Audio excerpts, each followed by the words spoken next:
হাসপাতালে চিকিৎসা নিয়েছেন ৬৫ জন। এ নিয়ে আরো জানাতে হাসপাতালের সামনে থেকে যুক্ত হচ্ছেন সহকর্মী আসাদ জামান। আসাদ, হাসপাতালে ডেঙ্গু আক্রান্ত রোগীর চাপ কেমন দেখছেন এবং ডেঙ্গু নিয়ন্ত্রণে কোনো ধরনের ব্যবস্থা নেওয়া হয়েছে কিনা জানাবেন।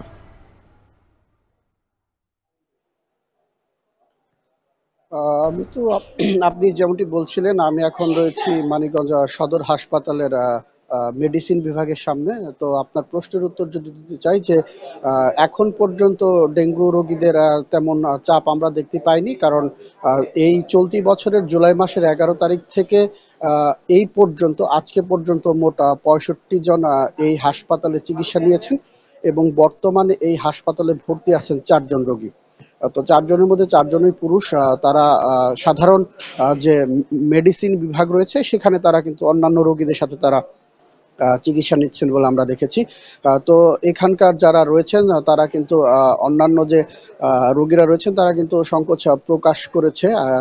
সেটা হচ্ছে যে তারা হচ্ছে এমনিতেই ডেঙ্গু আক্রান্ত এবং তারা অধিকাংশ সময় হচ্ছে মশারি খুলেই কিন্তু সেখানে থাকছেন বলে তারা শঙ্কা প্রকাশ করেছেন। এতে করে যেহেতু এটা মানে খুব প্রকোপের সময় চলে আসছে, সেক্ষেত্রে কিন্তু অন্যান্য রোগীরাও কিন্তু এই মশার কামড়ে সংক্রামিত হয়ে কিন্তু আক্রান্ত হতে পারে বলে তারা সংকোচ প্রকাশ করছেন। অপরদিকে আগের বছরের কথা যদি বলতে চাই যে গত বছর এই মানিকগঞ্জের ১৩,৩৩০ জন কিন্তু ডেঙ্গুতে আক্রান্ত হয়েছিলেন এবং মানিকগঞ্জে কিন্তু মোট ১৫ জন ব্যক্তি কিন্তু এই রোগে আক্রান্ত হয়ে মৃত্যুবরণ করেছে। এখন পর্যন্ত আমরা যে বিষয়টা লক্ষ্য করেছি যে পৌরসভা কিংবা জেলা প্রশাসন থেকে কিন্তু ডেঙ্গু নিরোধের জন্য কিন্তু কোনো পদক্ষেপ গ্রহণ করেনি, যার জন্য কিন্তু ধীরে ধীরে কিন্তু সংক্রমণ বাড়ছে বলে আমরা দেখতে পেয়েছি।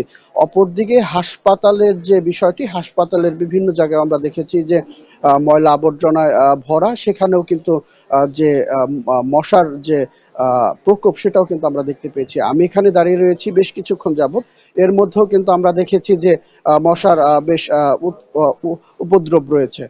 তো এখন পর্যন্ত যদি এটা নিয়ন্ত্রণ করা না যায়, মশা নিয়ন্ত্রণে যদি কাজ না করে, সেক্ষেত্রে কিন্তু আরো রোগী বাড়তে পারে বলে আশঙ্কা করা হচ্ছে। তো মিতু, এই ছিল আমার কাছে মানিকগঞ্জ থেকে সর্বশেষ সংবাদ।